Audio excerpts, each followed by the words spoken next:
A year ago, drain cleaner was a handy tool to unblock your pipes. Today it's a handy tool for vile criminals to maim and disfigure innocent people. Figures show the use of acid as a weapon has surged in the past year now. As a wave of acid attacks and knife crime hits London, a wave of sanity has hit the Home Office. This week Home Secretary Amber Rudd said she backed the increased use of stop and search powers by police. About bleeding time. The story of stop and search in recent years is a lesson in how PC attitudes have hobbled PCs on the streets. The ability for police to search people for knives, guns, drugs or corrosive substances is vital.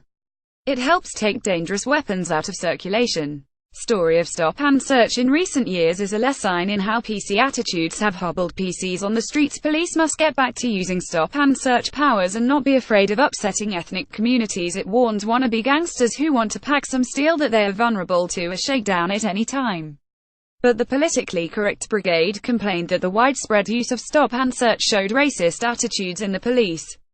Diane Abbott declared that no single issue has done more to poison relationships between young people in inner cities and the police, partly, no doubt, because of people like her stirring the pot.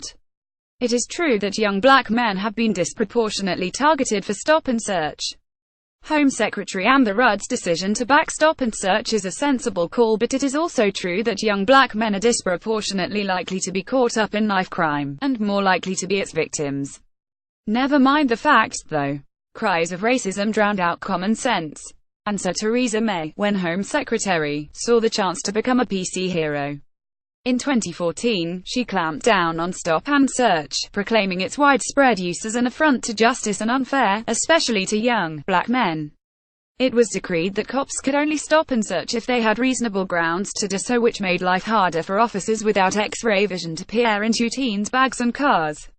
PM Theresa May oversaw the reduction of stop and search when she was Home Secretary. May's reforms might have been applauded by community activists and left-wingers, but they made the police too wary of carrying out searches. In the year after May's reforms came in, the number dropped by 40%. And where are we now? Nationwide, knife crime has jumped by a fifth in the past year. In London, acid attacks are up 65% since 2016. Poor Anna Faris becomes the latest victim of sudden hot husband syndrome after split with Chris Pratt. Rotten egg scandal is now causing a stink across the world. In this latest EU food disgrace, British Pakistani men are raping and exploiting white girls, and it's time we faced up to it. Donald Trump's nuclear ultimatums are apocalyptic, but Kim Jong-un is the real enemy. David Davis must call the EU's bluff over Brexit and tell Brussels they want yet a single euro from Britain. Labour MP Sarah Champion should be applauded for speaking honestly about predators. Simon Kempton, of the Police Federation National Board, has drawn a line between the rise in crime and the reduction of stop and search. If we are searching fewer people, then we will find fewer illicit items. Offenders have become emboldened because they know they are less likely to be caught.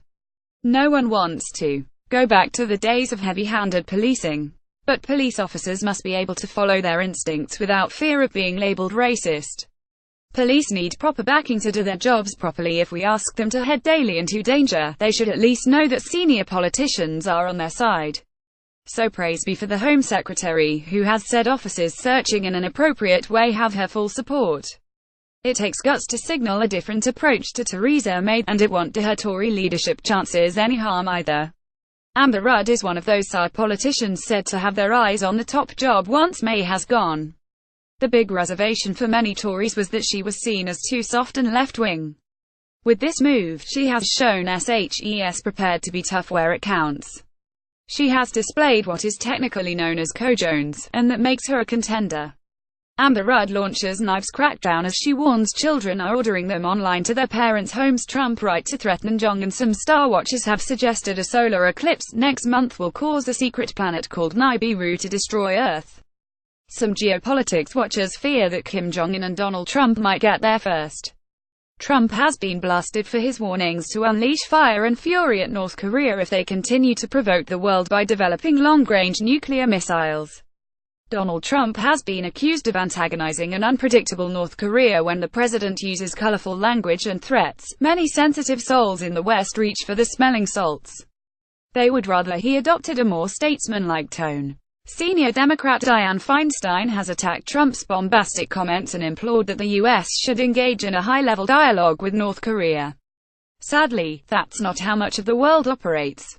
We might wish that international relations were more like an Edwardian Tea Party, but bully boys like Kim Jong-un don't respond to silken words. They respond to shows of strength. North Korea is reported to be considering attacking U.S. territory. Guam's Secretary of State Rex Tillerson has said what the president is doing is sending a strong message in language Kim Jong-un would understand, because he doesn't seem to understand diplomatic language. Besides, we had a president of the softly school in Barack Obama, and how did that work out? Obama did once talk tough on Syria. He promised that if the Syrian regime used chemical weapons, a red line would be crossed and American military intervention would follow. President Obama's weak threats to Syria saw the U.S. lose respect. Those weapons were used. Obama sat on his hands and the regime knew it was free to carry on regardless. It eroded the reputation of America as the world's policeman. It emboldened the bad guys. A strong, nuclear-armed America is essential to world safety. And it's no good just having the weapons. Your enemies must fear you might actually use them. If Kim Jong-un's unfortunate hairstyle has left him any hairs on the back of his neck, they should be standing on end right now. He needs to believe that the cost of aggression is unaffordable, or his menace will only escalate. Mog's moving up polls. Jacob Rees-Mogg might look like he came out of the womb in a three-piece suit complete with fob watch, but he is increasingly the Tories' man of the people. His intelligence and charm has earned him a growing army of fans, one of whom has just had a tribute tattoo to the MP etched on his chest.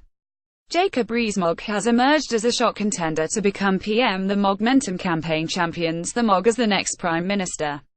It is less fanciful than you might think. This week he leapfrogged Boris Johnson in a poll among grassroots conservatives on who they want as the next leader.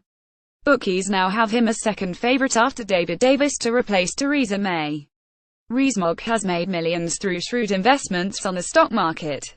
It looks like the shrewdest investment for punters might be on the man himself. You may not have noticed that UKIP is having a leadership contest, and they're probably okay with that. It's a little like one of those Victorian freak shows which displayed the mad, unsavoury and downright odd. UKIP appears lost without Nigel Farage and may be doomed for good. One candidate says Islam is evil. Another once claimed that a gay donkey tried to rape his horse. One wants to create an industry to mine the asteroid belt. Then there's the guy who wants to leave the EU so he can get some decent toast. Apparently European regulations on toasters leave him with bread that's all peely-willy, whatever that means. This lot have taken the silly season too literally. Unless Nigel Farage decides to and resign again, it's time for Kippers to face it. The party's over. Claire Fodgers is a former speechwriter for David Cameron.